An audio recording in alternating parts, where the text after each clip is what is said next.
بسم اللہ الرحمن الرحیم۔ Ijaz Ahmad forward degree college Hyderabad Peshawar. آج ہم آپ کو پاکستان میں نفاذ اسلام کی طرف اب تک کیا پیش رفت ہوئی کے بارے میں بتاتے ہیں۔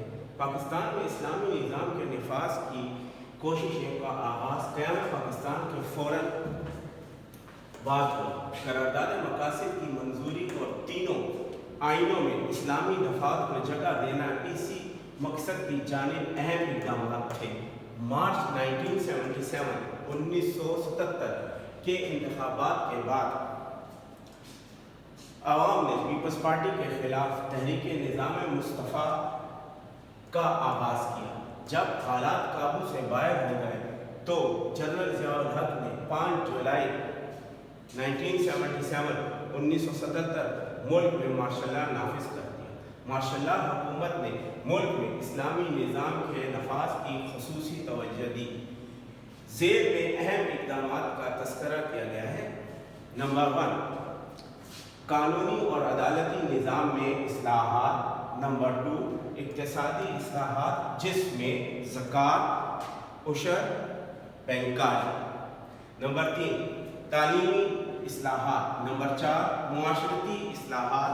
اور نمبر 5، ذرائع ابلاغ کی اصلاح۔ اس میں ہم سب سے پہلے قانونی اور عدالتی نظام میں اصلاحات۔ ملک میں 10 فروری 1979 سے اسلامی تعزیرات کا نفاذ کیا گیا اور حدود آرڈیننس کے ذریعے زنا، چوری، تہمت لگانا اور شراب نوشی کے لیے اسلامی سزائیں نافذ کی گئیں۔ اسلامی تعزیرات کے عملی نفاذ کے لیے وفاقی سطح پر وفاقی شرعی عدالت اور نچلی سطح پر شرعی عدالتوں کے قیام عمل میں لایا گیا۔ یہ عدالت اسلامی تعزیرات کے منافی قوانین اور انتظامی اقدامات کو غیر مؤثر اور غیر قانونی قرار دے سکتی ہے۔ وفاقی شرعی عدالت میں قانون دان اور علماء حضرات کو جج مقرر کیا گیا۔ اسی طرح اس کے علاوہ وہ اسلامی قوانین کے نفاذ کو ممکن بنانے کے لیے افراد کی تربیت کی ضرورت کے تحت اسلام آباد میں اسلامی یونیورسٹی اور شریعت فیکلٹی کا قیام عمل میں لایا گیا۔ نمبر 2، اقتصادی اصلاحات۔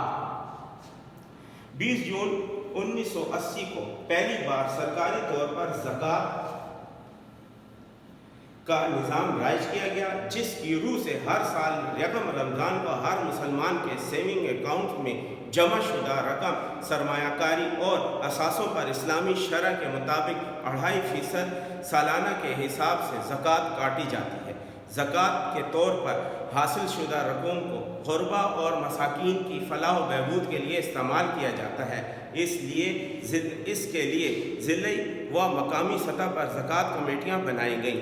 عشر، زرعی پیداوار پر عشر نافذ کیا گیا جو پیداوار کا 10واں حصہ ہوتا ہے۔ اس طرح حاصل شدہ آمدنی سے رفاہی اداروں اور مستحق افراد کی مالی امداد کی جاتی ہے۔ بینکاری، حکومت نے سود سے مبرا یعنی کہ پاک بینکوں میں نفع و نقصان کی بنیاد پر اکاؤنٹ کھولنے کا آغاز کیا۔ 1 جنوری 1981 سے کیا۔ اس کے علاوہ کئی اداروں مثلا industrial corporation of Pakistan, house building finance corporation اور انویسٹمنٹ کارپوریشن آف پاکستان وغیرہ کے کاروبار کو غیر سودی بنیادوں پر استوار کیا۔ نمبر 3، تعلیمی اصلاحات۔ تعلیم اور تدریس کے عمل کو اسلامی اصولوں پر استوار کرنے کے لیے اپریل 1979 میں کئی تعلیمی پالیسی وضع کی گئیں۔ تعلیمی اداروں میں اسلامیات اور مطالعہ پاکستان کے لازمی مضمون کی حیثیت دی گئی۔ اسکولوں میں قرآن مجید کی تدریس کا بہترین انتظام کیا گیا۔ دینی مدارس کے اسناد کو BA اور MA کی ڈگریوں کے مساوی قرار دیا گیا اور ان کو سرکاری سطح پر مناسب اور معقول امداد دی گئی۔ لا کالجوں میں اسلامی فقہ کو لازمی مضمون کی حیثیت دی گئی۔ نمبر 4 ہے معاشرتی اصلاحات۔ اقامت نماز۔ حکومت پاکستان نے نیک اور صالح لوگوں کو ناظمین صلات مقرر کیا۔ ایک حکم کے ذریعے سرکاری دفاتر اور تعلیمی اداروں میں نماز ظہر کے لیے وقفہ رکھا گیا۔ اسی طرح ریڈیو ٹیلی ویژن سے اذان نشر کرنے کا خصوصی اہتمام کیا گیا۔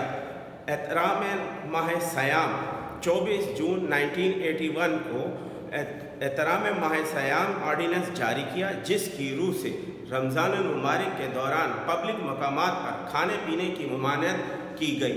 تاہم ہسپتال، ریلوے اسٹیشن، بس اسٹینڈ، مسافر خانوں وغیرہ اور اس آرڈیننس کے اطلاق نہیں ہوتا تھا۔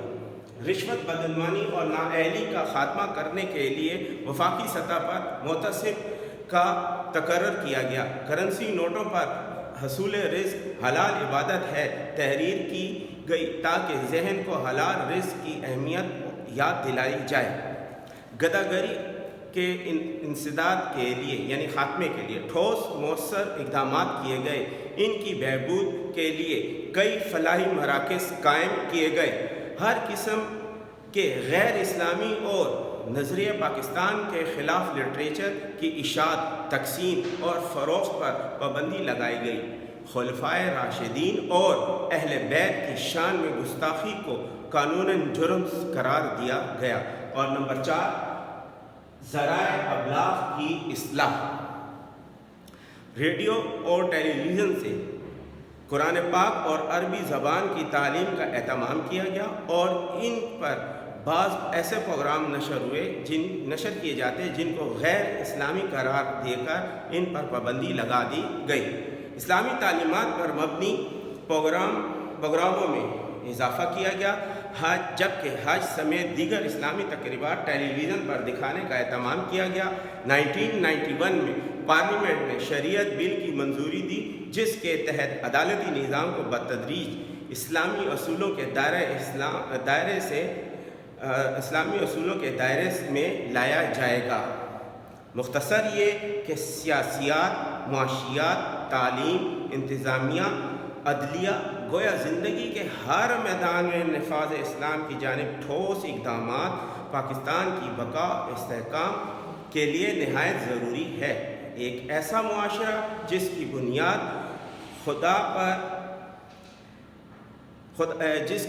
خدا پرستی، انسانی مساوات، معاشی استحکام، اخلاقی بالیدگی اور خوف آخرت پر قائم ہو، پاکستانی مسلمانوں کی سب سے بڑی تمنا اور آرزو بھی ہے، اور آزادی اور ذمہ داری بھی، اور یہی ہماری منزل مقصود ہے۔ پاکستان کا مطلب کیا؟ لا الہ الا اللہ محمد رسول اللہ۔